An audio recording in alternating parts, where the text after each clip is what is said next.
ஆனா அந்த மன்னிப்பை பெற்றுக்கொள்ளும் போது நிறைய தடவை பெற்றுக்கொண்டு வீணாய் போறது யாருன்னா நம்ம தான் வீணாய் போகும். ஹல்லேலூயா. ஒரு பாத்திரத்தை நல்லா கரைப்படுத்தி திரும்ப தேய்ச்சி வெளுத்தீங்கன்னு வச்சுங்க, ஒரு அலுமினிய பாத்திரத்தை வெளுக்குன்னு வச்சுங்க, 7 தடவை நல்லா கறி பிடிச்சிட்டு வந்தா அது இன்னும் உபயோகமாகும். அது ஒரு 100 தடவை 150 தடவை 400 தடவை அது ரொம்ப அழுக்கு பிடிச்சி அதை அழுத்தி தேய்ச்சிங்கன்னா கடைசியில் ஒரு நாள் பார்க்கும்போது அதில் ஓட்டம் இருக்கும், அந்த பாத்திரத்தில் ஓட்டம் இருக்கும். அதுக்கு பிறகு அந்த பாத்திரம் பயன்படாமல் போயிடும். அந்த பாத்திரம் தான் போகுமே தவிர அந்த கிளீன் பண்றவருக்கு ஊற்றுண்ட பரிமள தைலம், அவரு சிலுவையிலிருந்து பாய்கிற ரத்தம் நிக்காது. அவருடைய ரத்தம் பாய்ந்து கொண்டே இருக்கும். ஹல்லேலூயா. அது எத்தனை முறை ஆனாலும் உன்னை மன்னித்து விட்டது. ஹல்லேலூயா.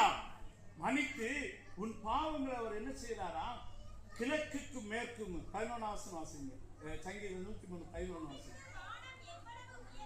11 வசனம் அதுக்கு முந்தின வசனம் பாருங்க.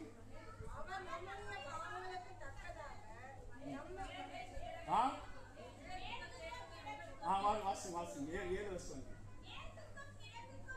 கிழக்குக்கு மேற்குக்கு எவ்வளவு தூரமோ அவ்வளவு தூரமாய் அவர் நம்முடைய பாவங்களை நம்மை விட்டு விலக்கினார். எதனால நம்ம ஆண்டவரை துதிக்கிறோம்?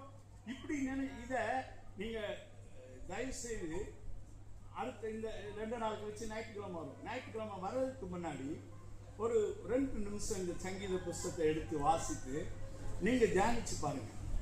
உங்களுக்குள்ள அனல் மூலம், ஹல்லேலூயா, உங்களுக்குள்ள அனல் மூலம் தேவனை ஆராதிக்க வேண்டும் என்று சொல்லுது. இவர் எப்படின்னாலும் 10 மணிக்கு 9 மணிக்கு 8 மணிக்கு ஆரம்பிச்சு ஒரு 9:30 மணி வரை பாட்டுன்னு போடுவாரு. அதுக்கு பிறகு நைஸா அந்த ஜெபம் பண்ணும்போது உள்ள போய் உட்கார்ந்துடலாம். அது பிறகு பிரசங்கம் சொல்லிட்டு எப்படி 1 மணிக்கு பேசி முடிப்பாரு. அதனால ஆமீன் போட்டோன்னா வந்துடலாம் அப்படின்னு உள்ள எண்ணத்துல நீங்க வர முடியாது. ஹல்லேலூயா.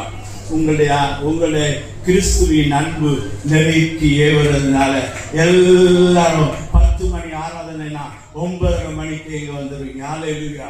வந்து நின்று நீங்க முழங்கால் படிக்கிட்டு நீங்க ஆண்டவரை துதிக்கிற துதியில அவரே உள்ள ஏறி வரும்போது ஒரு அக்கினி பிரவாகத்துக்கு உள்ளாடிதான் ஏறி வர முடியும். ஹல்லேலூயா. ஹல்லேலூயா. இதுதான் எழுப்புதல். எழுப்புதல் எங்கதான் வராது. எழுப்புதல் உனக்குள்ளே இருந்து வரும். வாலிபரே, உனக்குள்ளே இருந்து எழுப்புதல் உண்டாகும்.